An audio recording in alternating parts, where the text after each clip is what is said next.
So how did I change my mindset to generate the wealth that I have today? That's a great question. You know, I can remember one of the thoughts that I had to entertain and then accept as reality was the idea that money, wealth could come to me in a wide variety of ways. And today I see this as a common problem with people because they think wealth can only come to them through one particular path. And that's not true. That's not the way the universe works. That's not the ebb and flow of finances anyway. So I remember when this was first introduced to me, I thought the only way that I can actually generate wealth was through my writing. I wanted to be an author. I wanted to be published. I wanted money from my books. And I thought that made the most sense to me. I've always felt like I was here to write books. That's my calling. That's my life mission, if you will. So if I write books, they get published, I make money, there's the avenue that I would receive my wealth. Guess what? That's a mistake. That's a mistake. Why is it a mistake? Well, the thing that I had to change in my own head is the idea that wealth is this gigantic pie of opportunity.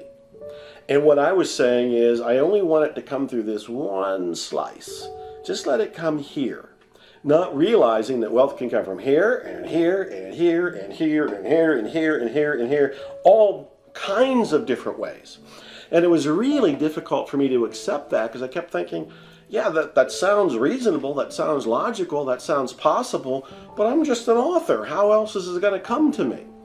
So I had to also release the idea of being identified with that path. So if I think I'm an author and I think I can only make money as an author, I have dramatically limited my possibilities of generating wealth because it can only now come through that one road. That's it. So I had to entertain what other ways could wealth come to me. So I started to expand my mind. And I thought, well, a lot of authors sell their books by being a speaker. A lot of speakers make really good money, sometimes more money than the writing or the authors do. And I remember that even Mark Twain, one of my great literary heroes, he made more money from his speaking engagements than he did from his writing engagements. And his speaking engagements helped fuel the sale of the books. And P.T. Barnum, who of course I admire, P.T. Barnum had lost all of his money because of a bad investment. He made a gamble and he lost, but he generated more wealth by going on the speaking circuit. And I thought, well, I could be a speaker. I didn't really want to be a speaker. I was too shy. I was awkward about that, socially uncomfortable, couldn't really relish the idea of being in front of people, but we can learn to do anything. And I thought, okay, maybe it's not just writing, maybe it's writing and it's also speaking. I now have two roads. I now have two roads coming to me.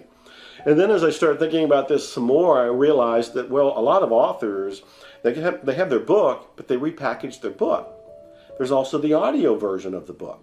Now today, back then when I had my first book published, which I think was 1984 or 85, today you can also come out with multimedia products and ebook versions of them, digital products of different things, video products of your products. There's all kinds of different ways to do things to generate more wealth.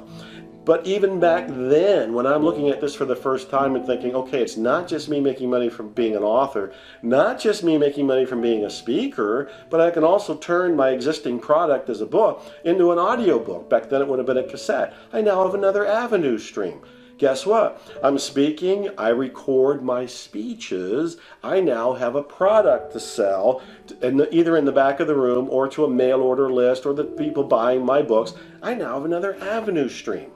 And then I started thinking about this some more. Do you see how this is enlarging and expanding the idea of possibilities? This is what I've had to do on myself. And by illustration, this is what you get to do with yourself. You start playing with possibilities. You start free associating and brainstorming. So I now have multiple products. I now have, I'm still an author. I'm now a speaker. And I have audios of the speaking engagements that I'm also selling. What else can I do? And I started thinking, well, I'm now selling books and writing books and speaking and selling speaking tapes. I wonder if other people want to know how I'm doing that. Another avenue stream, consulting. None of these avenue streams were there when I was insisting that wealth can come to me one way, from writing books. But as I expanded my mind, put on the positive mindset, started to see opportunities and really started to entertain the idea that wealth is everywhere. I'm the one limiting it. And when I start to open that up to say, where else can it come from? Well, now there's consulting and there's speaking and there's multiple products and there's still the books and everything else that might come with this. That's how I began to do it, just by expanding my mind, seeing opportunities. And just so you don't think that I just automatically did this, I still had resistance in me. I would wonder, will this work for me? Can I actually be a speaker? My first speech sucked. I was in front of 6 people and almost passed out. I was not able to do it. Yet I went to Peru and I spoke in front of 19,000 people live on a stadium stage where I had a translator and a bodyguard and an entourage, the whole thing. But when I spoke the first time, I could barely survive in front of 6 people. So what I'm pointing out is, yeah, you may be uncomfortable when you consider doing some of the things that will generate wealth for you, but we can learn to do anything, and practice makes perfect. But to answer the question, I had to change a lot about me and my mindset, about what I thought was possible in order to generate the wealth and live the lifestyle of the rich and famous that I do today.